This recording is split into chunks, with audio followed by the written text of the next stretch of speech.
द्वारा लिपिबद्ध वाक्य अटे। तो जो बाइबल पढ़ने के लिए तैयार है, इसमें सब बातें जो परमेश्वर हमें बोलना चाहते हैं, सब बातें इसमें लिखा है। आ जो माने बाइबल पढ़िया पाई चाहंती सेमानकु जहाँ परमेश्वर कहवा पाई चाहंती से बाइबल मध्यरु से कहिबे। तो हम बाइबल में सिर्फ बोधकाल के विषय नहीं, वर्तमान काल है ना, अभी क्या हो रहा है, और भविष्य की बातें भी हम बाइबल में पढ़ते हैं। आओ आमे ए प्रकार वाक्य ए प्रकार पढ़ी पारिबा आमे गला दिन मान करे वर्तमान भविष्य रे जहाँ किछि वेबो सही विषय को हमें पाई पारिबा। तो उत्पत्ति के पुस्तक में बाइबल कैसे शुरू होते हैं कि परमेश्वर है ना सृष्टि करता है, उस विवरण के साथ बाइबल शुरू होता है। आओ बाइबल की प्रकार सृष्टि है जेते बेले मनुष्य को सदा प्रभु रचिले सही समय बाइबल तैयारी है। लेकिन बाइबल के लास्ट बुक है ना रेवलेशन, प्रकाशित वाक्य कैसे अंत होता है। आओ प्रकाशित वाक्य की प्रकार शेष होउछि, उसमें पुनर्सृष्टि रिक्रिएशन का विवरण है। आओ से प्रकाशित वाक्य रे उडे नूतन जुग नूतन स्वर्ग विषय रे लिखा जाय अछि। तो जो कुछ सृष्टि के बाद हुआ पाप है ना, मनुष्य का पाप, दूधोम स्वर्गदूतों का पाप, ये पापों के कारण सृष्टि में गिराहट फॉल हुआ है। लेकिन उस गिराहट से कैसे परमेश्वर दूर करके सब सृष्टि को संपूर्ण है ना परफेक्ट बनाता है। आओ आमे देखिबा आद्यरु जे प्रकार मनुष्य माने पाप कोले स्वर्गदूत माने पाप कोले आ ए पवित्र असुचि गला, मात्र ता परे मध्ये गुडे नूतन गुडे सिद्ध पृथ्वी सृष्टि करे पाए प्रकाशित वाक्य लिखा जाय अछि। तो आपके लिए क्लियर है, पहले सृष्टि है ना, शुरुआत में कुछ नहीं था, लेकिन परमेश्वर सब कुछ अपना वचन के द्वारा सृष्टि किया। आओ आद्यरे कौनसी विषय नथिला, वाक्य द्वारा प्रत्येक विषय सृष्टि हला। लेकिन अंत में लास्ट में हम क्या देखते हैं, परमेश्वर सब कुछ अपनी इच्छा के द्वारा सिद्ध बनाता है, परफेक्ट बनाता है। आओ शेष रे परमेश्वर तांकर इच्छा मुताबिक पृथ्वी को सिद्ध करिया पाए चाहंती। और ये पुनर्सृष्टि रिक्रिएशन के सिर्फ पहले एक बहुत महत्वपूर्ण गणना हम देखते हैं, जिसके फाइनल जजमेंट या अंतिम न्याय। आओ से पुनर्स्वर्ग व पूर्ण से पुनर्बार जो नूतन जुग को सृष्टि करिवे ता पूर्व गोटे घटना को देखुछु शेष न्याय। तो वहां हम क्या देखते हैं, अंतिम न्याय में परमेश्वर सब अधर्मियों को क्या करते हैं, न्याय करता है और उनको कहाँ भेजता है, नरक में भेजता है। आओ शेष न्याय रे प्रत्येक अधर्मी लोक मान को न्याय करंती आ से नरक रे से मान को पठाई दियंती। लेकिन बाइबल ये भी कहता है परमेश्वर न्यायी है, और जो यीशु मसीह पर विश्वास करते हैं उन लोगों को परमेश्वर क्या करते हैं, न्यायी बना का मतलब धर्मी बनाता है। आओ वास्तव रे सदा प्रभु से न्यायवान परमेश्वर अटंती, जो माने तांको विश्वास करंती से मान को से धार्मिक बोली गणित करंती। तो बाइबल के एक सबसे महत्वपूर्ण तत्व में एक है कि विश्वास के द्वारा, सिर्फ विश्वास के द्वारा, ठीक है, उसके साथ कुछ भी नहीं है, हमारा काम नहीं है, हमारा कोई भी दान नहीं है, कोई प्रार्थना नहीं है, कुछ भी, सिर्फ विश्वास के द्वारा हम परमेश्वर की उपस्थिति में धर्मी ठहरा सकते। आओ केवल गोटे सिद्धांत रही अछि बाइबल मध्यरे, केवल गोटे विश्वास द्वारा गोटे लोक धार्मिक गणित हेबो ना, तार कर्म ना कौनसी विषय रे से धार्मिक गणित हेई परिबो ना, केवल विश्वास द्वारा धार्मिक गणित हेई परिबो। तो ये धर्मी लोग अलग है बाइबल में, लेकिन अधर्मी लोग अलग है। आ बाइबल रे धार्मिक लोक अलगा करा जाई अछंती और धार्मिक लोक मध्य अलगा करा जाई अछि। तो अंत में धर्मी लोगों की अवस्था संपूर्ण रीति में परमेश्वर के साथ है, उनकी उपस्थिति, लेकिन अधर्मी लोग परमेश्वर से दूर होकर हमेशा के लिए नरक में रहना है। और धार्मिक लोक मानकु से माने वास्तव रे सदा प्रभु को सहित चिरदिन निमंते रहिबे, और धार्मिक लोक माने प्रभु ठारो दूर रही से माने नरक को पळाई जिवे। तो ये दो बात हम आज देखेंगे, धर्मी लोगों के कैसे परमेश्वर धर्मी ठहराता है, और अधर्मी लोगों को परमेश्वर ये ना पापों के लिए दंड कैसे देता है। ଆଜିର ଶୀର୍ଷକ ହଉଛି କି ପ୍ରକାର ଗୋଟେ ଲୋକକୁ ଧାର୍ମିକ ଗଣିତ କରନ୍ତି ପ୍ରଭୁ ଆଉ ଅଧାର୍ମିକ କି ପ୍ରକାର ବିଚାର କରନ୍ତି ଆଉ ସେ କେଉଁ ଜାଗାକୁ ଯାଏ ସେ ବିଷୟରେ ଆଜି ଆମେ ଧ୍ୟାନ କରିବା। तो पहले हम प्रकाशित वाक्य का 20 अध्याय का 11 से 15 तक पढ़ेंगे। कोई उड़िया में पढ़िए। प्रकाशित वाक्य 20 उसका 11 से 15। पहले मैं हिंदी में पढ़ूंगा, उसके बाद आप उड़िया में पढ़िए। 11 से पढ़ूंगा। फिर मैं एक बड़ा श्वेत सिंहासन और उसको जो उस पर बैठा हुआ है देखा। उसके सामने से पृथ्वी और आकाश भाग गए और उनके लिए जगह न मिली। फिर मैंने छोटे बड़े सब मरे हुओं को सिंहासन के सामने खड़े हुए देखा और पुस्तकें खोली गई और फिर एक और पुस्तक खोली गई अर्थात जीवन की पुस्तक। और जैसा उन पुस्तकों में लिखा हुआ था वैसे ही उनके कामों के अनुसार मरे हुओं का न्याय किया गया। समुद्र ने उन मरे हुओं को जो उसमें थे दे दिया और मृत्यु और अधोलोक ने उन मरे हुओं को जो उनमें थे दे दिया और उनमें से हर एक के कामों के अनुसार उनका न्याय किया गया। मृत्यु और अधोलोक आग की झील में डाले गए। वह यह आग की झील दूसरी मृत्यु है और जिस किसी का नाम जीवन की पुस्तक में लिखा हुआ न मिला वह आग की झील में डाला गया।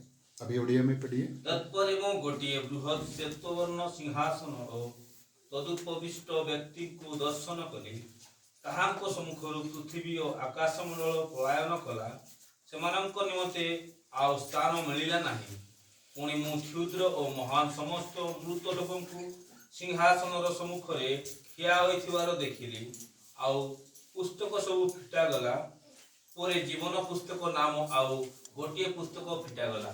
सेही पुस्तक मानंकरे लिखित विषय प्रमाणे मृत माने अपना अपना कर्मानुसारे विचारित हेले। समुद्र आपणार मध्यवर्ती मृत मानंकु समर्पण कला। आ मृत्यु और पाताल सेमानंक मध्यवर्ती मृत मानंकु समर्पण कले। पुणी सेमाने प्रत्येक अपना अपना कर्मानुसारे विचारित हेले। तत्परे मृत्यु और पातालकु अग्निमय हृदय पका गला। एही मृत्यु अर्थात अग्निमय हृद द्वितीय मृत्यु जहार नाम जीवन पुस्तक लेखा होइथिबार देखा न गला। ताहाकु अग्निमय हृदय पका गला। आमीन।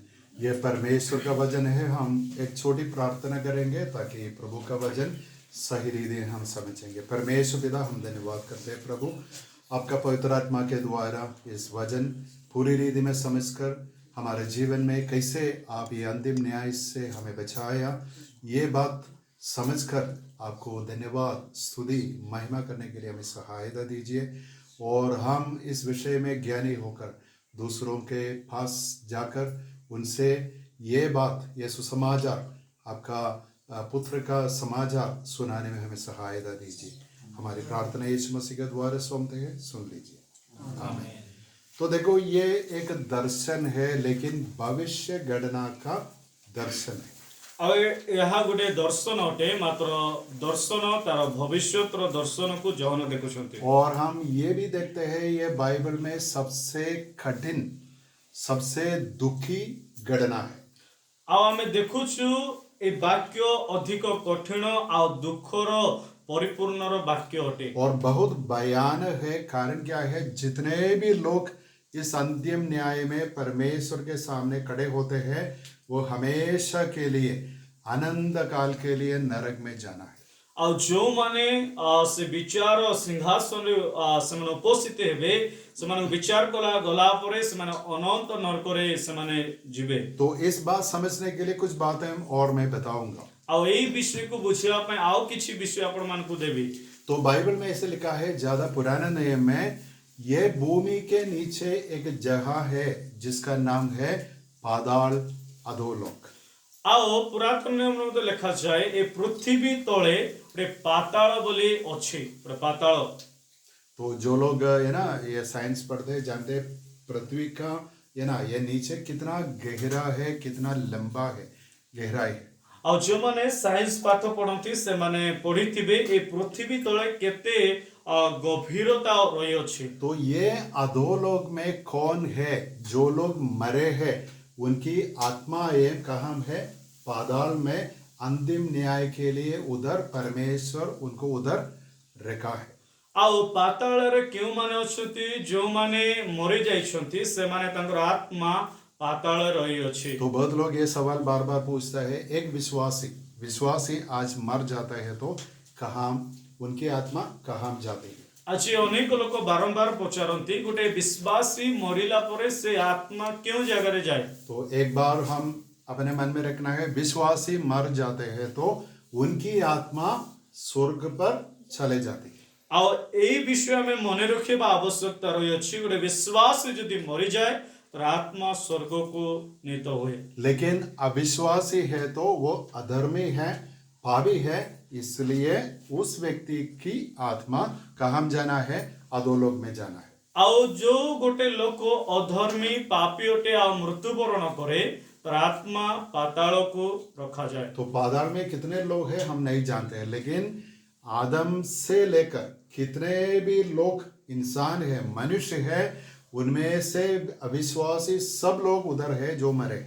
ଆଉ ପାତାଳରେ କେତେ ଲୋକ ଅଛନ୍ତି ଆମେ ଜାଣିନୁ, ମାତ୍ର ଅଧର୍ମୀ ଲୋକ ପାପୀ ମାନେ ଯେଉଁମାନେ ମରିଗଲେ ସେମାନେ ପାତାଳ ତଳେ ଅଛନ୍ତି। और हर दिन इंडिया में बहुत लोग मर जाते हैं, लेकिन अविश्वासी है तो उनकी आत्माएं फिर पाताल में चले जाती है। ଆଉ ଭାରତ ବର୍ଷରେ ଅନେକ ଲୋକ ଯେଉଁମାନେ ପ୍ରଭୁଙ୍କୁ ବିଶ୍ୱାସ କରି ମରି ଯାଉଛନ୍ତି ସେମାନେ ପାତାଳକୁ ଯାଆନ୍ତି। लेकिन हम इधर क्या देखते हैं? ये लोगों को परमेश्वर अपने सामने, है ना, हम बाद में देखेंगे, अपने सामने खड़े करते हैं। ଆଉ ପରମେଶ୍ୱର ସେ ଲୋକମାନଙ୍କୁ ତାଙ୍କର ସମ୍ମୁଖରେ ଛିଡ଼ା କରନ୍ତି। तो इसलिए क्या होता है? उनके लिए एक पुनरुत्थान होता है।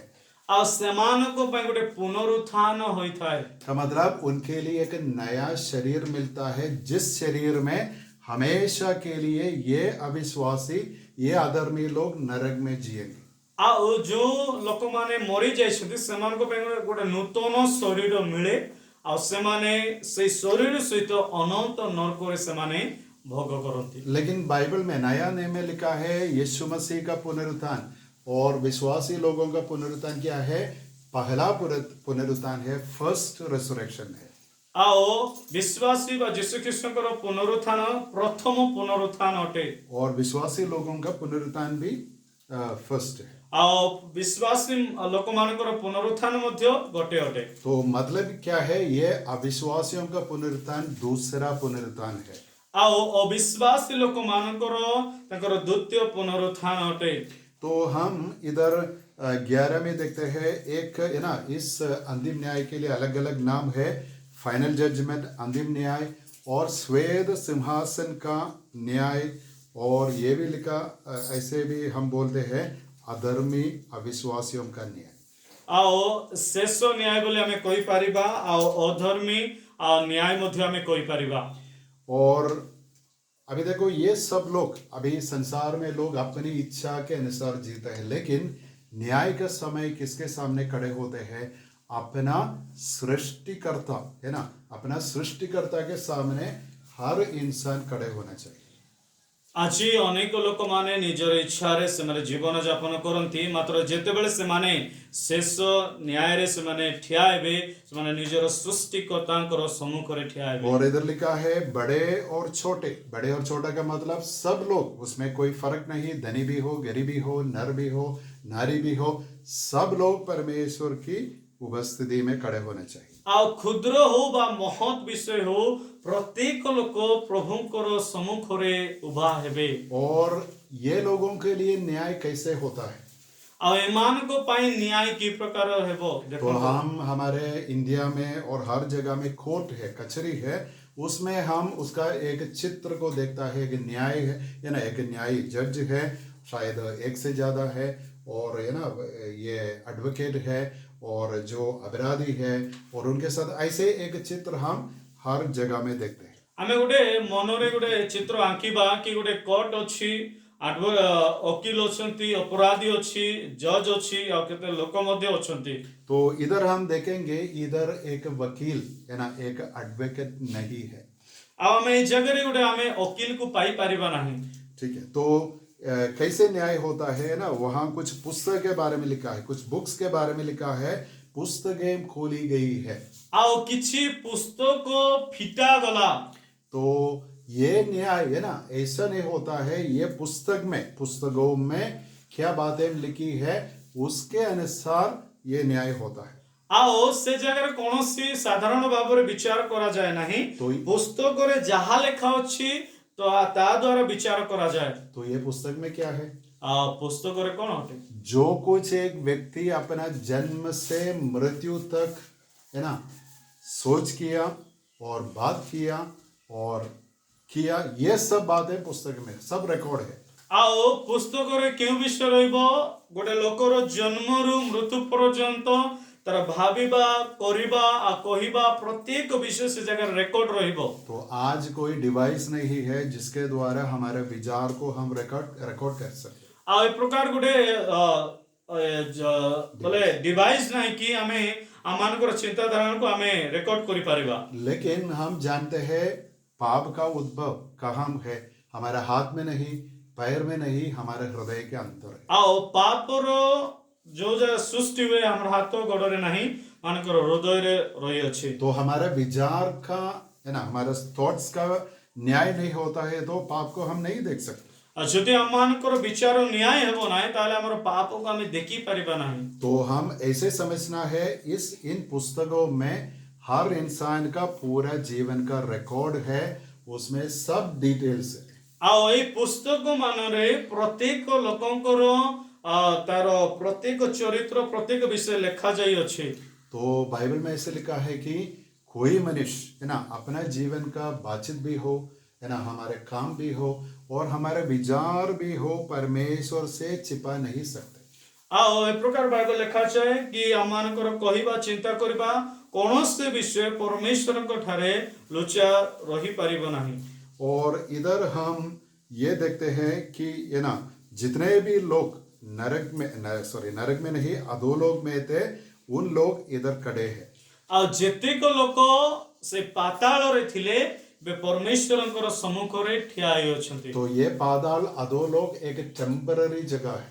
आओ पाताल गोटे क्षण कालस्थायी गोटे स्थायी अटे। तो ये समझने के लिए हमारा पुलिस स्टेशन में एक जगह है ना, लॉकअप। लॉकअप के अंदर किसको डालते हैं? जिनको पकड़ते हैं उधर डाला है, लेकिन बाद में कोर्ट में है ना कचहरी में ले जाएंगे, उसके बाद न्याय के बाद जेल में भेजते हैं। आओ हमें ए प्रकार चिंता करि परिबा गोटे पुलिस स्टेशन रे गोटे लॉकअप थाए, आ अपराधी को ताको से जगह रखि तांती, तापरे ताको कोर्ट को न्याय गला परे फाइनल ताको जेल रे पका जाए। और हम ये भी देखते हैं कि इधर एक दूसरे पुस्तक के बारे में भी बाद में लिखा है, जो जीवन की पुस्तक है। आउ गोटे पुस्तक विषय लिखा जाए जो जीवन पुस्तक। तो जीवन के पुस्तक के बारे में हम बाद में देखेंगे। जीवन पुस्तक तापर हम किसी समय पर देखिबा। तो इधर एक क्या लिखा है, ये लोगों को न्याय होता है और ये अपराधी, ये अविश्वासी, ये अधर्मी लोगों को परमेश्वर आग की झील में भेजता है। आओ से अपराधी मानकु विचार कला परे से माने अग्निर ह्रदरे कुंड नहीं ह्रद नदी रे पका जाए। और इधर ये लिखा है अधोलोक और मृत्यु, ये दोनों को परमेश्वर क्या करता है? ये आग की झील में फेंकता है। आओ मृत्यु लोक मानकु से अग्निर ह्रदरे पकाई दियंती। तो ऐसे लिखने का कारण क्या है? बाद में मृत्यु नहीं होगी। लिखिबार कारण को तापरे मृत्यु आउ हेबो नहीं। तो आदम का पाप के कारण मृत्यु शुरू हो गई, लेकिन पुनर्सृष्टि रिक्रिएशन के पहले मृत्यु खत्म होती है, क्योंकि कोई नया आदमी जन्म लेता है। आओ आदम ठारू मृत्यु आरंभ होला, मात्र जेते बेले से पुनर जगत सृष्टि बा पूर्वे से मृत्यु को शेष हेबा को पड़िबो। और मृत्यु पाप के लिए दंड है, लेकिन पाप नहीं होता है तो मृत्यु की जरूरत भी नहीं है। ଆଉ ମୃତ୍ୟୁ ପାପର ଗୋଟେ ଦଣ୍ଡ ଅଟେ ଆଉ ସେ ଦଣ୍ଡ ରହିବ ନାହିଁ। तो अंतिम न्याय के साथ साथ ये मृत्यु कदम होती है और ये अधोलोक को भी परमेश्वर उस जगह को भी हटाता है। ଆଉ ଏଇ ଶେଷ ନ୍ୟାୟରେ ମୃତ୍ୟୁ ମଧ୍ୟ ଶେଷ ହେଇଯିବ ଆଉ ଅପରାଧୀର ପ୍ରତ୍ୟେକ ବିଷୟ ମଧ୍ୟ ଶେଷ ହେଇଯିବ। और इधर नरक के लिए दो शब्द है, एक है आग की झील, दूसरा शब्द क्या है? दूसरी मृत्यु, सेकंड डेथ। ଆଉ ଏଇ ନରକ ପାଇଁ ଦୁଇଟି ଶବ୍ଦ ବ୍ୟବହାର କରାଯାଇଅଛି, ଅଗ୍ନିର ହ୍ରଦ ଆଉ ମୃତ୍ୟୁ। तो ये दूसरी मृत्यु है, तो पहली मृत्यु कौन सा है? ଏଇ ଯଦି ଦ୍ୱିତୀୟ ମୃତ୍ୟु ଅଟେ ଆଉ ପ୍ରଥମ ମୃତ୍ୟु କଣ ଅଟେ? पहली मृत्यु नॉर्मल डेथ है, जो है ना हम लोग नहीं है ना, हर इंसान मर जाता है, वो पहली मृत्यु है। ଆଉ ସାଧାରଣତଃ ଆମେ ଅନେକ ଲୋକ ଏମିତି ସାଧାରଣତଃ ମରିଯାଆନ୍ତି, ସେଟା ପ୍ରଥମ ମୃତ୍ୟୁ। ତାପରେ ସେ ନ୍ୟାୟ ଦିନରେ ଯେଉଁମାନେ ଶେଷ ଦ୍ୱିତୀୟ ମୃତ୍ୟୁ ସେମାନେ ଗ୍ରହଣ तो କରନ୍ତି। पहली मृत्यु में क्या होती है? शरीर और आत्मा का विभाजन, डिविजन होता है। ଆଉ ପ୍ରଥମ ମୃତ୍ୟୁରେ ଶରୀର ଆତ୍ମାର ବିଚ୍ଛେଦ ଘଟେ लेकिन वो कुछ समय के लिए है। ଆଉ କିଛି କ୍ଷଣ ସମୟ ପାଇଁ। तो बाद में हम क्या देखते हैं? नरक में रहने वालों के लिए और स्वर्ग में और विश्वासी लोग दोनों के लिए क्या मिलता है? नया शरीर मिलता है। ଆଉ ଯେଉଁମାନେ ନରକକୁ ଯିବେ ଆଉ ସ୍ୱର୍ଗକୁ ଯିବେ ସେମାନଙ୍କୁ ପୁନର ଗୋଟେ ଶରୀର ଦିଆଯିବ। तो पहली मृत्यु में सिर्फ शरीर और आत्मा का विभाजन है, लेकिन दूसरी मृत्यु में परमेश्वर से अनंत काल के लिए विभाजन यानी डिविजन होता है। ଆଉ ଆମେ ଦେଖିପାରିବା ପ୍ରଥମ ମୃତ୍ୟୁରେ ଶରୀର ଓ ଆତ୍ମାର ବିଚ୍ଛେଦ ଘଟେ, ମାତ୍ର ଆଉ ପୁଣି ଥରେ ଗୋଟେ ଶରୀର ଦିଅନ୍ତି ଆଉ ଅନନ୍ତ ନରକରେ ସେମାନଙ୍କୁ ପକା तो ଦିଆଯାଏ। शायद ये बातें हमारे मन में सोचने के लिए थोड़ा कठिन है, लेकिन ऐसे समझना है, आज जितने भी लोग है ना ये पृथ्वी में जीते हैं, उनके पास और उनके सामने अवसर है ना पापों से मन फेर कर है ना प्रभु यीशु मसीह पर विश्वास करने के लिए आज भी अवसर है, अनुग्रह उपलब्ध है ना, द्वार खोल रखा है। ଆଉ ଆଜି ମଧ୍ୟ ଆମମାନଙ୍କୁ ଲୋକମାନଙ୍କୁ ସୁଯୋଗ ଅଛି ପ୍ରଭୁ ଯୀଶୁଙ୍କ ଠାରେ ବିଶ୍ୱାସ କରିବା ପାଇଁ, ତାଙ୍କର ମନ ଫେରଣ କରିବା ପାଇଁ, ସେ ଶେଷ ନ୍ୟାୟରେ ନ ଠିଆ ହେବା ପାଇଁ ଏବେ ମଧ୍ୟ ସୁଯୋଗ ରହିଅଛି। लेकिन हम ये भी समझना है, बहुत है ना अलग अलग धर्म संसार में है, बहुत धर्म है क्या है, मृत्यु के बाद अवसर मिलता है। ଆଉ ଅନେକ ଧର୍ମରେ ମୃତ୍ୟୁ ପରେ ସୁଯୋଗ ମିଳେ, लेकिन बाइबल में ऐसा कुछ भी नहीं। मृत्यु हमारे लास्ट चांस है। जो मर गया है, हमेशा के लिए मर गया, तो का मतलब उनका पूरा जीवन का अकाउंट क्लोज्ड है। ଆଉ ଆମର ଧର୍ମରେ ଗୋଟେ ଲୋକ ଯଦି ଯେତେବେଳେ ମରିଯିବ ତାର ପ୍ରତ୍ୟେକ ବିଷୟ ସେ ମୃତ୍ୟୁରେ ଏକା ଶେଷ ହେଇଯିବ। तो ये जीवन की पुस्तक में क्या है? ଆଉ ଜୀବନର ପୁସ୍ତକରେ କ'ଣ ରହିଅଛି? तो हम देखते हैं स्कूल में है ना, एक क्लास में जितने भी स्टूडेंट्स है उनका एक लिस्ट है। ଆଉ ଆମେ ସ୍କୁଲରେ ଦେଖିପାରିବା ଗୋଟେ ଆମର ଆଟେଣ୍ଡାନ୍ସ ରହୁଛି ଗୋଟେ ପୁସ୍ତକରେ। तो वैसे पूरा स्कूल में है ना हर क्लासरूम के स्टूडेंट्स का लिस्ट है। ଆଉ ପ୍ରତ୍ୟେକ ଭିନ୍ନ ଭିନ୍ନ विद्यार्थी अनेक सेमानक भिन्न भिन्न अटेंडेंस रही है। और इंडिया में आधार कार्ड के द्वारा ये हमारे गवर्नमेंट के पास पूरा सिटीजन्स का लिस्ट है। ଆଉ आधार कार्ड द्वारा आमर भारत वर्ष रे नागरिकतार से तालिका रही अछि। वैसे परमेश्वर के पास अपने लोगों का क्या है, लिस्ट है, वही है जीवन की पुस्तक। आ जीवनर पुस्तक रे जो माने जिसु को विश्वास करिसेंदे समानकर तालिका रही अछि जीवन पुस्तक रे। तो इधर क्या लिखा है, जितने भी है ना ये जिसमें ये अधर्मी लोगों के कोई भी नहीं है जिसका नाम जीवन की पुस्तक में है। जो माने अधर्मर काम करिसेंती सेमानकर कोनोसी प्रकार जीवन पुस्तक रे नाम नथिबो।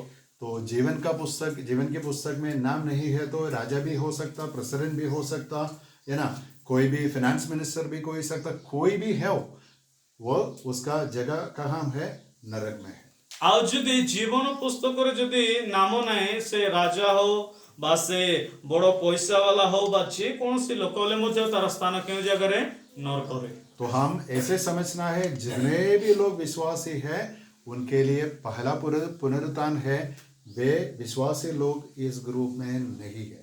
आओ जो माने यीशु को विश्वास करिसंती से माने अधर्मीर से गोष्ठी रे नहांती से माने धार्मिक गोष्ठी रे अछंती। तो हाँ, मैं थोड़ा जोर से बताऊंगा, जितने भी लोग यीशु मसीह पर विश्वास किए अंतिम न्याय में कभी भी नहीं खड़े होंगे।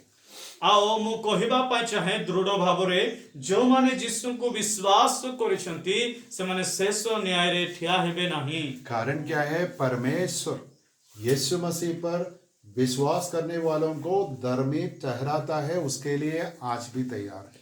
आओ कारण कहीं ना जो माने यीशु को विश्वास करती समान को से धार्मिक बोली गणित करती। लेकिन जो यीशु मसीह को तिरस्कार करते हैं, रिजेक्ट करते हैं, उस व्यक्ति के लिए परमेश्वर के पास और कोई करुणा नहीं है। लेकिन उस व्यक्ति के लिए फाइनल लास्ट में अंतिम न्याय में खड़े होना है।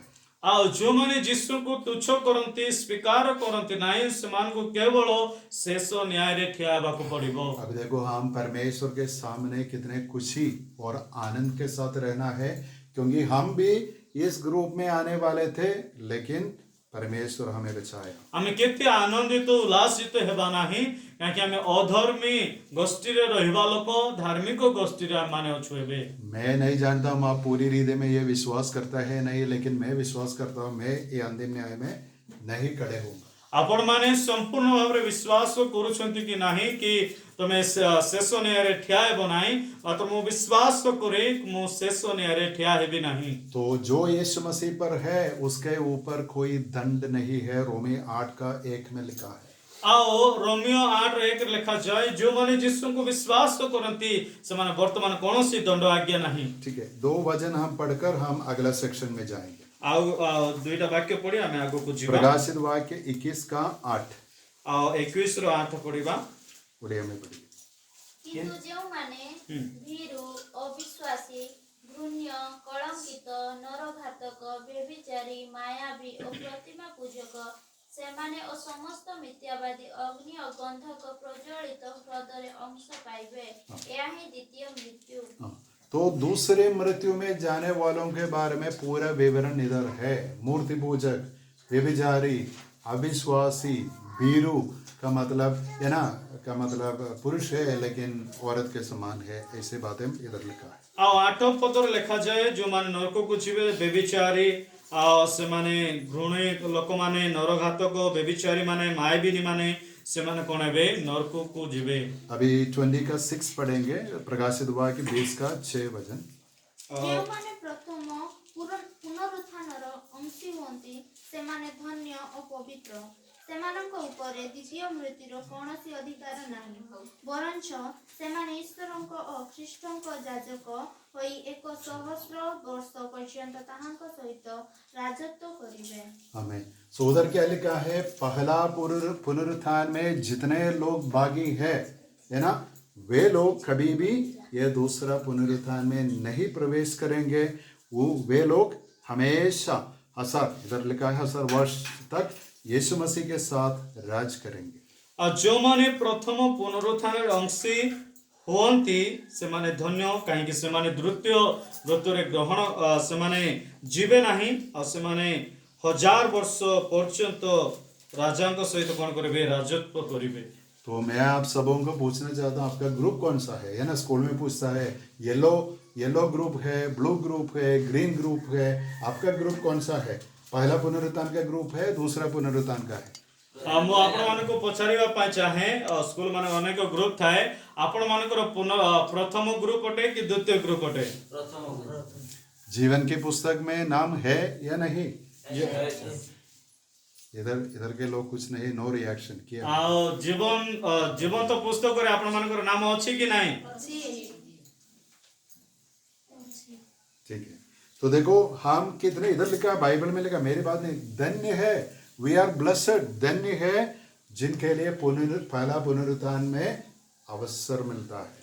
आओ प्रथम पुनरुत्थान जो माने अंशीदार होइछंती से माने धन्य और पवित्र। और किसी के मन में कुछ डाउट है, मेरा स्थान ये पहला पुनरुत्थान का ग्रुप में और दूसरा पुनरुत्थान का ग्रुप में डाउट है, तो क्या करना चाहिए? आ जदि आपण माने द्वंद्व रे अछंती मो प्रथम ଗୋଷ୍ଠୀ ରେ ବା ଦ୍ୱିତୀୟ ଗୋଷ୍ଠୀ ରେ ଅଛି ବୋଲି ଦ୍ୱନ୍ଦ୍ୱରେ ଅଛନ୍ତି ହେଲେ ଆମେ କ'ଣ କରିବା ଆବଶ୍ୟକତା ରହିଛି? क्या करना है? मैं एक पापी मनुष्य हूँ, ମୁଁ ଗୋଟେ ପାପୀ ମନୁଷ୍ୟ ଅଟେ, लेकिन यीशु मसीह पापियों के लिए क्रूस पर मरा ଆଉ ଯୀଶୁ ଖ୍ରୀଷ୍ଟ ସେ ପାପୀ ମାନଙ୍କ ପାଇଁ ମୃତ୍ୟୁବରଣ କଲେ। और आज भी परमेश्वर सुसमाचार के द्वारा सबको यानी पापी लोगों को स्वीकार करने के लिए रेडी है। ଆଜି ମଧ୍ୟ ସୁସମାଚାର ଦ୍ୱାରା ପାପୀ ଲୋକମାନଙ୍କୁ ଗ୍ରହଣ କରିବା ପାଇଁ ସେ ଚାହାନ୍ତି। अपने पापों को ग्रहण करके यीशु मसीह को अपना परित्राण करता, अपना उद्धारकर्ता के रूप में जानबूझकर स्वीकार करना। ଆଜି ଆମେ ଯଦି ଯୀଶୁ ଖ୍ରୀଷ୍ଟଙ୍କୁ ନିଜର ତ୍ରାଣକର୍ତ୍ତା ରୂପେ ଯଦି ଆମର ମୁଖ ହୃଦୟରେ ସ୍ୱୀକାର କରୁ ତାହେଲେ ଆମେ ଧାର୍ମିକ ହୋଇପାରିବା। मन फेरने के लिए कुछ खर्चा है, ଆଉ ମନ ପରିବର୍ତ୍ତନ କରିବା ପାଇଁ କୌଣସି ଖର୍ଚ୍ଚ ଅଛି କି? विश्वास करने के लिए इतना मुश्किल बात है, कुछ कठिन ବିଶ୍ୱାସ बात है। କରିବା ପାଇଁ କୌଣସି କଠିନ ବିଷୟ ଅଛି କି? तो कोई नहीं बोलना है देखो मैं नहीं सुना, मैं नहीं ग्रहण किया, मैं नहीं समझा। अभी आज है ना, आज परमेश्वर तैयार किया दिन है हमारे लिए। आज का दिन बहुत महत्वपूर्ण है। ଆମେ କେବେ ମଧ୍ୟ କହିବା ନାହିଁ ମୁଁ ଜାଣି ନାହିଁ ଶୁଣି ନାହିଁ, ମାତ୍ର ପ୍ରଭୁ ଆଜି ଆମମାନଙ୍କୁ ଦେଇଛନ୍ତି ଆଉ ପ୍ରଭୁଙ୍କଠାରେ ଆମେ ବିଶ୍ୱାସ କରିଛୁ, ଏଇଟା ଆମ ପାଇଁ ଗୁରୁତ୍ୱପୂର୍ଣ୍ଣ ଦିନ ଅଟେ। ये क्लियर है ये बात? ବୁଝୁଛନ୍ତି? अंतिम न्याय अधर्मियों के लिए, और उधर से कोई रास्ता नहीं स्वर्ग में जाने के लिए, कोई अवसर नहीं। यीशु मसीह यानी वकील एडवोकेट होकर पापियों के लिए, अधर्मियों के लिए कभी भी नहीं आएगा, हमेशा के लिए नरक में जाना है। ଆଉ ଶେଷ ନ୍ୟାୟରେ ଯେଉଁମାନେ ଅଧର୍ମିକ ଲୋକମାନେ ଥିବେ ସେମାନଙ୍କୁ ନରକରେ ପକାଯିବ, ଆଉ କୌଣସି ସେ ଜାଗାରେ ଯୀଶୁ ଆସିକି ସେମାନଙ୍କ ପାଇଁ ବିନତି କରିବେ ନାହିଁ। अभी हम रोमियो की पत्री 5 अध्याय का ରୋମିଓ 5 ପଢିବା।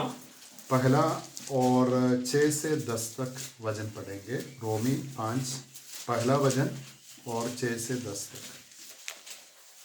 ଅତଏବ ବିଶ୍ୱାସ ଦ୍ୱାରା ଧାର୍ମିକ ଗଣିତ ହେବାରୁ ଆମ୍ଭେମାନେ ଆମମାନଙ୍କ ପ୍ରଭୁ ଯୀଶୁ ଖ୍ରୀଷ୍ଟଙ୍କ ଦ୍ୱାରା ଈଶ୍ୱରଙ୍କ ସହିତ ଶାନ୍ତିରେ ଅଛୁ। କାରଣ ଯେତେବେଳେ ଆମ୍ଭେମାନେ ନିରୁପାୟ ଥିଲୁ ସେତେବେଳେ ଖ୍ରୀଷ୍ଟ ଉପଯୁକ୍ତ ସମୟରେ ଅଧାର୍ମିକମାନଙ୍କ ନିମନ୍ତେ ମୃତ୍ୟୁଭୋଗ କଲେ। ଧାର୍ମିକ ଲୋକ ନିମନ୍ତେ ପ୍ରାୟ କେହି ମୃତ୍ୟୁ ଭୋଗ କରିବ ନାହିଁ, ଉତ୍ତମ ଲୋକ ନିମନ୍ତେ ଅବା କେହି ପ୍ରାଣ ଦେବାକୁ ସାହସ କରିପାରେ। କିନ୍ତୁ ଆମ୍ଭେମାନେ ପାପୀ ଥିବା ସମୟରେ ସୁଦ୍ଧା ଖ୍ରୀଷ୍ଟ ଯେ ଆମ୍ଭମାନଙ୍କ ନିମନ୍ତେ ମୃତ୍ୟୁଭୋଗ କଲେ, ସେଥିରେ ଈଶ୍ୱର ଆମ୍ଭମାନଙ୍କ ପ୍ରତି ଆପଣା ପ୍ରେମ ସ୍ୱପ୍ରକାଶ କରୁଅଛନ୍ତି। ଅତଏବ ଏହା ଆହୁରି ସୁନିଶ୍ଚିତ ଯେ ଆମ୍ଭେମାନେ ଏବେ ତାହାଙ୍କ ରକ୍ତ ଦ୍ୱାରା ଧାର୍ମିକ ଗଣିତ ହେବାରୁ ତାହାଙ୍କ ଦ୍ୱାରା ଈଶ୍ୱରଙ୍କ କ୍ରୋଧରୁ ରକ୍ଷା ପାଇବା। କାରଣ ଆମ୍ଭେମାନେ ଶତ୍ରୁ ଥିବା ସମୟରେ ଯଦି ଈଶ୍ୱରଙ୍କ ସହିତ ତାହାଙ୍କ ପୁତ୍ରଙ୍କ ମୃତ୍ୟୁ ଦ୍ୱାରା ମିଳିତ ହେଲୁ, ତାହେଲେ ଆମ୍ଭେ ଅଧିକ ସୁନିଶ୍ଚିତ ଯେ ଆମ୍ଭେମାନେ ମିଳିତ ହୋଇ ତାହାଙ୍କ ଜୀବନ ଦ୍ୱାରା ପରିତ୍ରାଣ ପାଇବା। तो इधर ये पौलुस ये पत्री किसके लिए लिखा? विश्वासियों के लिए। ଆଉ ପାଉଲ ଏଇ ପତ୍ର ବିଶ୍ୱାସୀ ମାନଙ୍କ ପାଇଁ ଲେଖିଲେ। और तीसरा अध्याय का 21 से 5 अध्याय का 21 तक। तो बाद में आप है ना टाइम लेकर पढ़िए।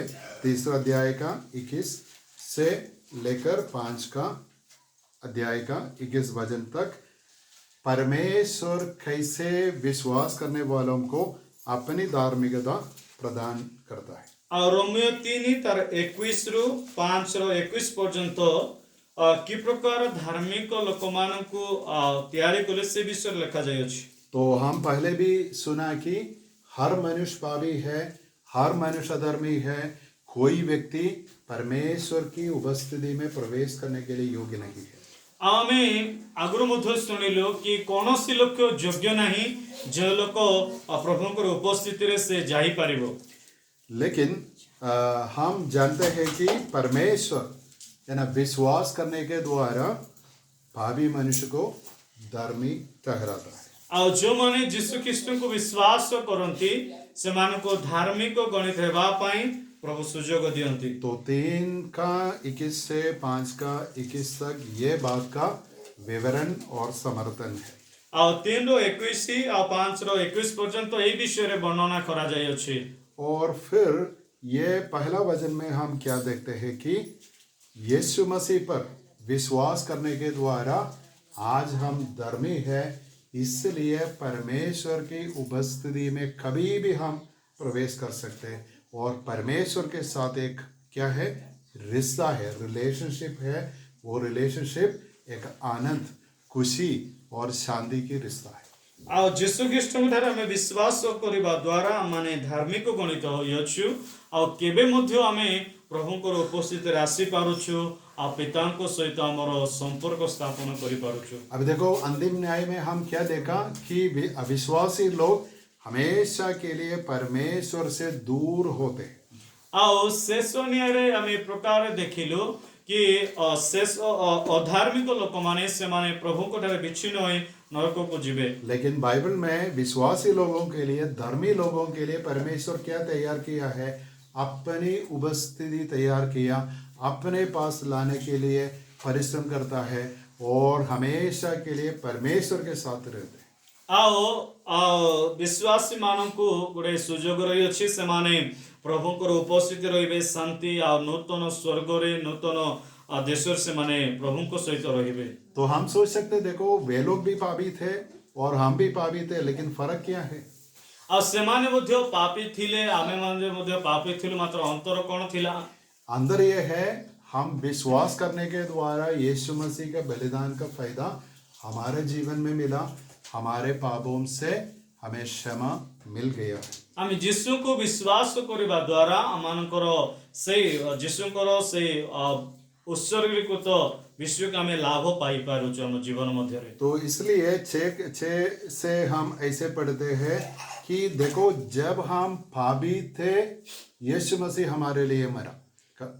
ଆଉ ଯେତେବେଳେ ଆମେ ପାପୀ ଥିଲୁ ସେଇ ସମୟରେ ଯୀଶୁ ଆମମାନଙ୍କ ନିମନ୍ତେ କ୍ରୁଶାପିତ ହେଲେ। तो देखो धर्म में मनुष्य का मतलब मनुष्य के द्वारा बनाया धर्म में हमेशा ऐसे होता है कि कुछ ना कुछ कर कर हम धर्मी बना सकते।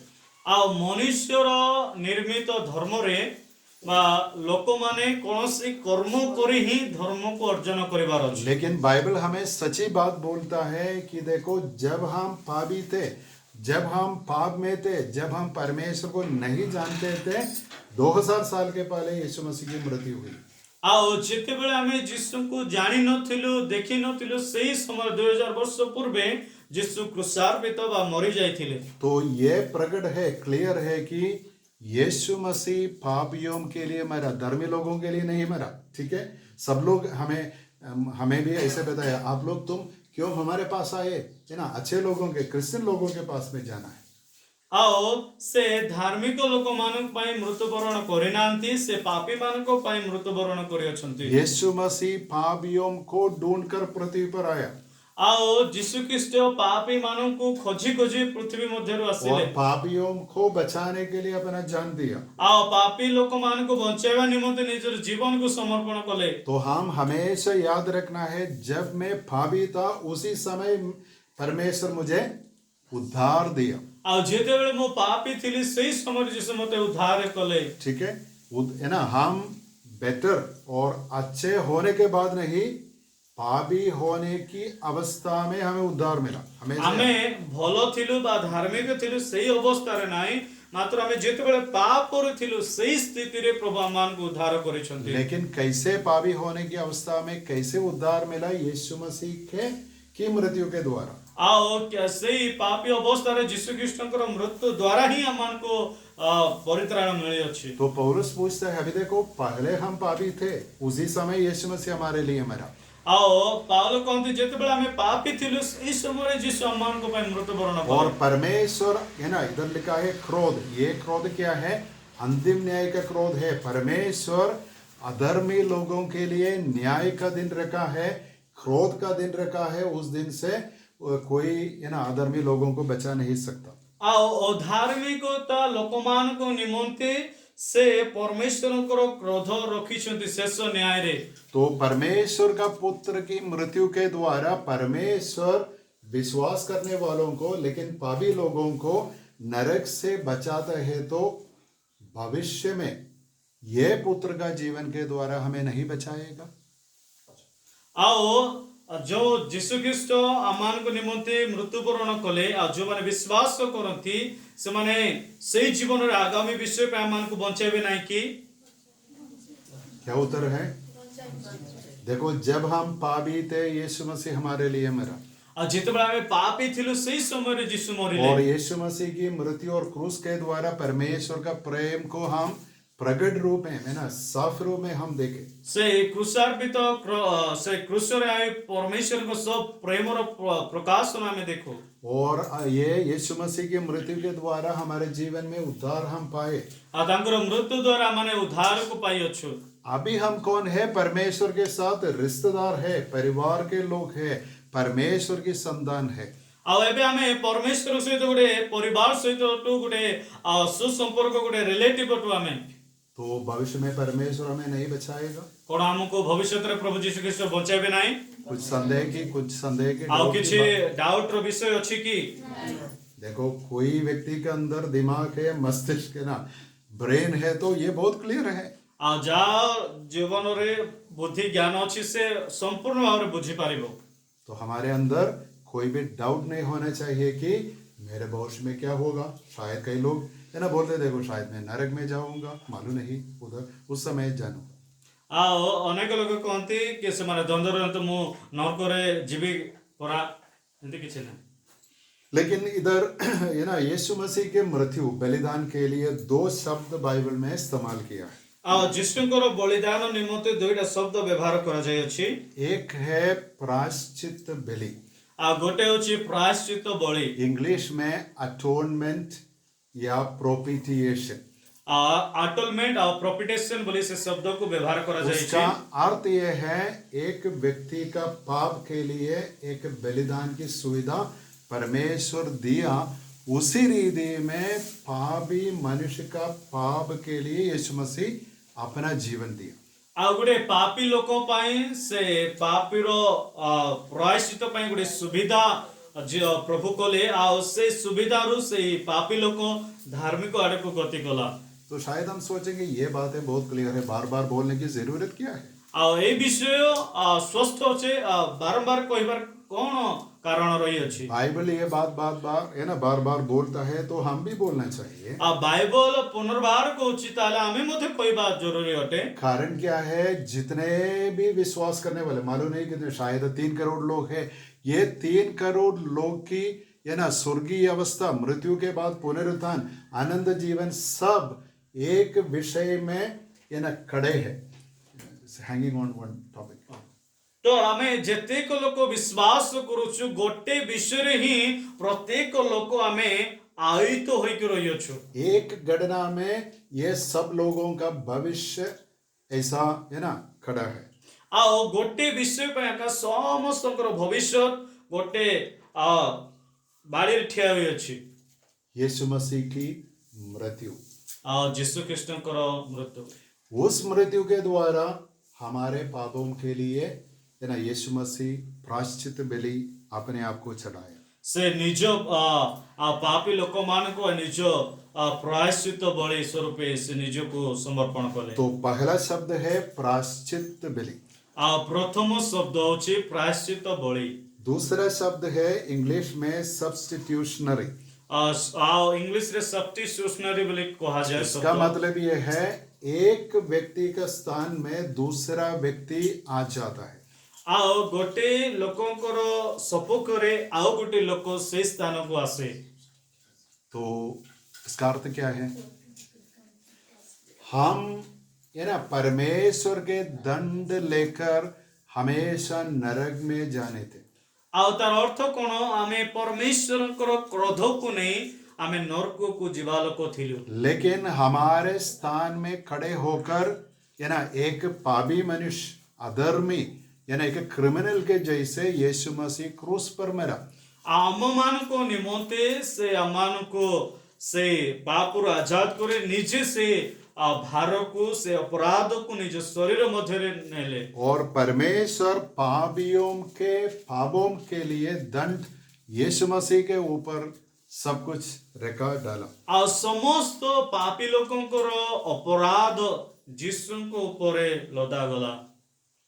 और ये पापों के दंड लेकर, ये पापों का दंड अपने शरीर में उठाकर यीशु मसीह क्रूस पर मेरा बलिदान हुआ।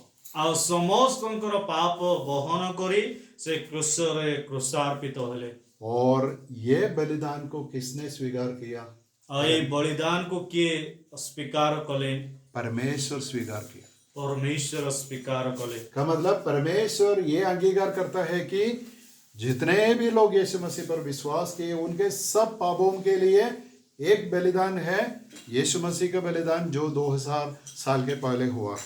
ଆଉ ଯୀଶୁ ତାଙ୍କ ପିତା ଏ ପ୍ରକାର ସେ ସ୍ୱୀକାର କଲେ ଯେଉଁମାନେ ଯେତେକ ଲୋକ ଯୀଶୁଙ୍କ ଠାରେ ବିଶ୍ୱାସ କରିବେ ସେମାନଙ୍କର ପାପ କ୍ଷମା तो କରାଦିଆଯିବ। मैं आपको फिर बोलना चाहता हूँ, ये शायद आप सोचेंगे ये सब बातें हम जानते हैं, लेकिन बोलने की जरूरत क्या है? ଆଉ ମୁଁ ପୁଣି ଥରେ କହିବା ପାଇଁ ଚାହେଁ, ଆପଣମାନେ ଭାବୁଥିବେ ମୁଁ ଜାଣିଛି, ବାରମ୍ବାର କହିବାର କ'ଣ କାରଣ ରହିଅଛି? मैं बोलूंगा ये पूरे उड़ीसा में हम सफर करेंगे और बहुत विश्वासियों को, पास्टर को हम बात करेंगे कितने लोग इस विषय को समझते हैं, अंगीकार करते हैं और सिखाते हैं। बहुत कम। ଆଉ ଆମେ ଯଦି ସାରା ଓଡ଼ିଶାରେ ଯଦି ଆମେ ବୁଲିବା ଆଉ ଏ ବାକ୍ୟକୁ ଆମେ କହିବା ତେବେ ଅଳ୍ପ ଲୋକ କ'ଣ କରିବେ? ସ୍ୱୀକାର କରିବେ, ଜାଣିବେ।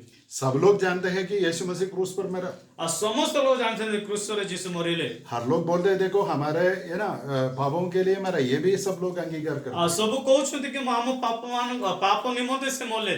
लेकिन यीशु मसीह का बलिदान का मूल्य, वैल्यू पूरी रीति में समझना बाइबल से पढ़ना चाहिए। ଆଉ ସେଇ ବଳିଦାନର ସେ ଗୁରୁତ୍ୱପୂର୍ଣ୍ଣ ବିଷୟକୁ ବା ତାର मूल्यକୁ ଆମେ ବୁଝିବା ପାଇଁ ବାଇବଲକୁ ପଢ଼ିବାକୁ तो ପଡ଼ିବ। ये विश्वास हमारे मसीह विश्वास का सबसे केंद्रीय विषय है और इसको हम हल्की रीति में नहीं ले सकते, उसमें कोई मिलावट हम नहीं कर सकते। ଆଉ ଏଇ ଖ୍ରୀଷ୍ଟିଆନ ବିଶ୍ୱାସର ଏଇଟା ଗୋଟେ ମୂଳ ସିଦ୍ଧାନ୍ତ ଅଟେ। ଏ ବିଷୟରେ କୌଣସି ମିଶ୍ରିତ ବିଷୟ ରହିପାରିବ ନାହିଁ। इसलिए मनुष्यों के कर्मों के कारण नहीं, लेकिन परमेश्वर की सुविधा के द्वारा हम उद्धार पाए लोग। ଆଉ ମନୁଷ୍ୟର କର୍ମ ଅନୁସାରେ ନୁହେଁ, ମାତ୍ର ଖ୍ରୀଷ୍ଟଙ୍କର ସୁବିଧା ବା ସେମାନଙ୍କ ନିମନ୍ତେ ଗୋଟେ ସୁବିଧା କରିଛନ୍ତି ପାପରେ ମୁକ୍ତ ହେବା ପାଇଁ। लेकिन संसार में भी बहुत मसीह लोग हैं जो ये बातें पूरी रीति में नहीं समझते हैं, क्योंकि उनको ऐसा पढ़ाई, ऐसा शिक्षा नहीं मिली। ଆଉ ଆଜି ମଧ୍ୟ ଅନେକ ଖ୍ରୀଷ୍ଟିଆନ ମାନେ ଅଛନ୍ତି, ସେମାନେ ଏ ବାକ୍ୟକୁ ଜାଣି ନାହାନ୍ତି ବା ସେମାନଙ୍କର ପାଳକ ଶିକ୍ଷା ଦେଇନାହାନ୍ତି। लेकिन हम क्या जानना चाहिए कि मैं यीशु मसीह पर विश्वास किया तो यीशु मसीह के द्वारा परमेश्वर मुझे संपूर्ण धर्मी के रूप में ठहराया है। ଆଉ ଯଦି ମୁଁ ଯୀଶୁଙ୍କୁ ବିଶ୍ୱାସ କରୁଛି, ଯୀଶୁଙ୍କ ଦ୍ୱାରା ପିତା ମୋତେ କ'ଣ କରିବେ? ଧାର୍ମିକ ଗଣିତ କରିବେ। अभी हमारे देश में सुप्रीम कोर्ट है। एक व्यक्ति का ये क्या है न्याय इधर से लेकर छोटे छोटे कोर्ट से लेकर सुप्रीम कोर्ट तक जाता है, और सुप्रीम कोर्ट बोलता है देखो ये व्यक्ति क्रिमिनल नहीं, वो अपराधी नहीं है, निरपराधी है। तो पूरा इंडिया में हमेशा के लिए उस व्यक्ति कौन है? निरपराधी, इनोसेंट है। ଆଉ ଯେତେବେଳେ ଆମେ ଦେଖୁଛୁ ଆମର ଭାରତ ବର୍ଷରେ ହାଇକୋର୍ଟରେ ଅଛି, ସାନ କୋର୍ଟରୁ ଯେତେବେଳେ ହାଇକୋର୍ଟରୁ ଯାଏ ଆଉ ହାଇକୋର୍ଟ ଫେସଲା କରେ କି ଏଇ ଲୋକ ନିର୍ଦ୍ଦିଷ୍ଟ ଲୋକ ଅଟେ, ଅପରାଧୀ ଲୋକ ନାହିଁ ବୋଲେ ସେ ଗୋଟେ ମୁକ୍ତ ହେଇଯିବ। तो पूरी सृष्टि का न्यायकर्ता परमेश्वर मुझे धर्मी ठहराता है, तो कौन मुझे अधर्मी ठहरा सकता है? ଆଉ ସେଇ ପ୍ରକାର ଯଦି ସେ ପୃଥିବୀର ସୃଷ୍ଟିକର୍ତ୍ତା ଯଦି ମୋତେ ଧାର୍ମିକ ଗଣିତ କରିଛନ୍ତି, କିଏ ମୋତେ ଅଧାର୍ମିକ ଗଣିତ ବୋଲି କହିପାରିବ? लेकिन परमेश्वर अन्यायी नहीं, किसी ने हाँ ये धर्मी है या धर्मी, ऐसा नहीं करता है। ସେ ଅନ୍ୟାୟର ପରମେଶ୍ୱର ନୁହେଁ କି ଗୋଟେ ଲୋକକୁ ଦେଖିକିରି ଗୋଟେ ପବିତ୍ର ଲୋକ ବୋଲି କହିବେ। तो धर्मी अधर्मी लोगों को धर्मी ठहराने के लिए परमेश्वर के सामने एक खास कारण है, यीशु मसीह का बलिदान, उसी के द्वारा क्षमा और आनंद जीवन देता है। ଆଉ ସେ ଧାର୍ମିକ କହିବାର ଗୋଟେ କାରଣ ରହିଅଛି କି ଯେଉଁ ଲୋକକୁ ଧାର୍ମିକ ବୋଲି କୁହାଯାଏ ତା ପାଇଁ ଯୀଶୁ ଖ୍ରୀଷ୍ଟ ସ୍ୱୟଂ ମୃତ୍ୟୁବରଣ କରିଛନ୍ତି ଆଉ ପାପକୁ ନେଇଛନ୍ତି। रोमी 8 का 29 और 30 वचन पढ़कर हम समाप्त करेंगे। 8 ର 29 ଆଉ 30 ପଢି ଆମେ ଶେଷ କରିବା। रोमी 8:29-30। 29-30 ପଢିବା। କାରଣ ଯେଉଁମାନଙ୍କୁ से पूर्वरु आनिथिले सेवा हाँ? ଜାଣିଥିଲେ କାରଣ ଯେଉଁମାନଙ୍କୁ ସେ ପୂର୍ବରୁ ଜାଣିଥିଲେ ସେମାନଙ୍କୁ ତାହାଙ୍କ ପୁତ୍ରଙ୍କ ପ୍ରତିମୂର୍ତ୍ତର ଅନୁରୂପ ହେବା ନିମନ୍ତେ ସେ ପୂର୍ବରୁ ନିରୂପଣ ମଧ୍ୟ କରିଥିଲେ ଯେପରି ସେ ଅନେକ ଭ୍ରାତାଙ୍କ ମଧ୍ୟରେ ଅଗ୍ରଜ ହୁଅନ୍ତି ଆଉ ଯେଉଁମାନଙ୍କୁ ସେ ପୂର୍ବରୁ ନିରୂପଣ କରିଥିଲେ ସେମାନଙ୍କୁ ସେ ମଧ୍ୟ ଆହ୍ୱାନ କଲେ ପୁଣି ଯେଉଁମାନଙ୍କୁ ସେ ଆହ୍ୱାନ କଲେ ସେମାନଙ୍କୁ ସେ ମଧ୍ୟ ଧାର୍ମିକ ବୋଲି ଗଣିଲେ ଆଉ ଯେଉଁମାନଙ୍କୁ ସେ ଧାର୍ମିକ ବୋଲି ଗଣିଲେ ସେମାନଙ୍କୁ ସେ ମଧ୍ୟ ଗୌରବାନ୍ୱିତ କଲେ आमीन। तो बहुत बातें हैं समझाने के लिए, लेकिन अभी हम नहीं करेंगे। बहुत କିଛି ଅଛି ତ ଆମେ ଏତିକି ଆମେ ଶିଖିବା। लेकिन 30 में लिखा है उन्हें धर्मी भी ठहराया और जिन्हें धर्मी ठहराया उन्हें महिमा भी दी है। ଆଉ ସେ ମଧ୍ୟ ଧାର୍ମିକ ବୋଲି ଗଣିତ ଆଉ ଯେଉଁମାନଙ୍କୁ ସେ ଧାର୍ମିକ ବୋଲି ଗଣିତ ସେମାନଙ୍କୁ ମଧ୍ୟ ଗୌରବାନ୍ୱିତ କଲେ। अर्थ यह है जिन लोग आज परमेश्वर की लिस्ट में है, जीवन की पुस्तक में है, उनको परमेश्वर क्या देंगे? महिमा का मतलब ग्लोरिफिकेशन में परमेश्वर लाएगा। ଆଉ ଯେଉଁମାନେ ପ୍ରଭୁଙ୍କୁ ବିଶ୍ୱାସ କରିଛନ୍ତି ବା ଜାଣିଛନ୍ତି ସେମାନଙ୍କୁ ଯେଉଁମାନେ ଧାର୍ମିକ ଲୋକମାନେ ସେମାନଙ୍କୁ ମହିମା ଦେବେ ଆଉ ମହିମାନ୍ୱିତ କରିବେ। तो हमारे बोधकाल में एक समय हमारे जीवन में धर्मी ठहराने की अवस्था है ना, हम धर्मी की अवस्था लेबल हमें मिल गया। ଆମକୁ ଧାର୍ମିକର ସେଇ ସ୍ତର ଆମମାନଙ୍କୁ ମିଳିଯାଇଅଛି। लेकिन वर्तमान में हम थोड़ा स्ट्रगल करते हैं ना, मुश्किल से जीते हैं, पाप है या ना दुख है, संकट है, ये सब है आज हमारे जीवन में। ମାତ୍ର ଏବେ ବର୍ତ୍ତମାନ ସ୍ଥିତିରେ ଆମେ ଅନେକ ସଂଘର୍ଷ ନେଇକରି ବଞ୍ଚୁଛୁ। ପାପ ଅଛି, ଦରିଦ୍ର ଅଛି, ଅନେକ ବିଷୟ ଅଛି। लेकिन भविष्य में क्या है?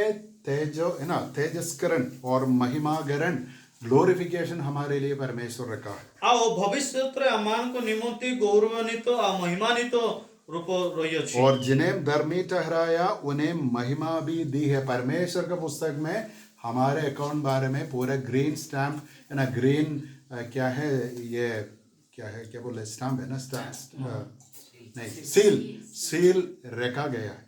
ଆଉ ଆମମାନଙ୍କ ନିମନ୍ତେ ଯେଉଁମାନଙ୍କୁ ଧାର୍ମିକ ଗଣିତ କଲେ ସେମାନଙ୍କୁ ମହିମାନ୍ୱିତ ମଧ୍ୟ କରିବେ ଆଉ ସେ ଗ୍ରୀନର ଷ୍ଟାମ୍ପ ବା ସିଲ୍ ଆମମାନଙ୍କୁ ଦିଆଯିବ। तो रोमी का ये पुस्तक में बाद में पढ़ी है, शैतान है, मृत्यु है, बीमारी है, संकट है, बहुत कुछ आएंगे, लेकिन हमारे जीवन में हमारा अनंत जीवन के बारे में संपूर्ण रीति में हम सुरक्षित है। हम परमेश्वर के और यीशु मसीह के हाथ में सुरक्षित है। ଆଉ ପରେ ପଢ଼ନ୍ତୁ କି ଏଇ ଜୀବନରେ ଅନେକ ଦୁଃଖ କ୍ଲେଶ ନୈରାଶ ରହିଅଛି, ମାତ୍ର ଆମମାନଙ୍କର ଶେଷ ପରିସ୍ଥିତି ଆମେ ଆନନ୍ଦ ଆଉ ମହିମାନ୍ୱିତରେ ଆମେ ପରିଣତ ହେବା। तो हम ये देखे पहले अधर्मी के लिए है ना अंतिम न्याय है। ଆମେ ପ୍ରଥମ ବିଷୟ ଦେଖିଲୁ ଅଧାର୍ମିକ ନିମନ୍ତେ ଶେଷ ନ୍ୟାୟ ରହିଅଛି। और जितने भी लोग अंतिम न्याय में खड़े होते उनके लिए कोई चांस नहीं, नरक में, दूसरी मृत्यु में, आग की झील में जाने पड़े।